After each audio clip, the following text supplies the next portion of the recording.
While Western media has been focused on painting Russia as the aggressor, they seem to have forgotten that Ukraine on its part is no saint.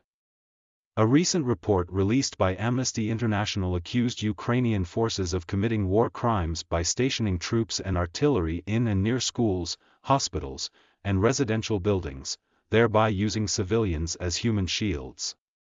As a result, return fire from the Russian side towards these positions led to huge civilian casualties. Unlike the tiny and overcrowded Gaza Strip, which offers little or no hiding place outside build-up areas for groups like Hamas to resist Israeli aggression, Ukraine on its part had lots of alternatives that wouldn't have endangered civilians, such as military bases, densely wooded areas, or any structure far away from residential areas. With all these options at hand, it's obvious that it was the choice of the Ukrainian army to put its citizens in harm's way.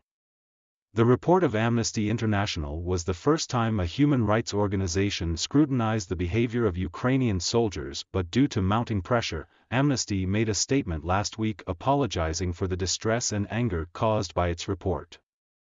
The idea that only Russia has been committing war crimes is a fallacy, because it is in the very nature of wars that during fighting, both sides commit crimes. Despite having evidence of Ukrainian war crimes such as the execution of Russian war prisoners or how Ukraine has been using pedal cluster bombs in civilian areas, Western nations have been busy amplifying Russia's crime while giving a blind eye to Ukraine's atrocities.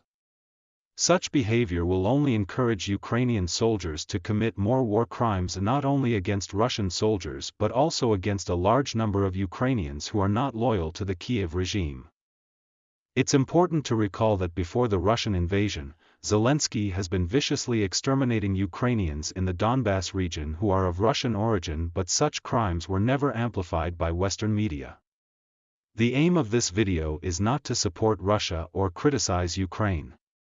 It is aimed at proving that during a war, all factions commit crimes and that human rights organizations should be allowed to expose both sides of the story without any Western influence or pressure. Thanks for watching, and please subscribe.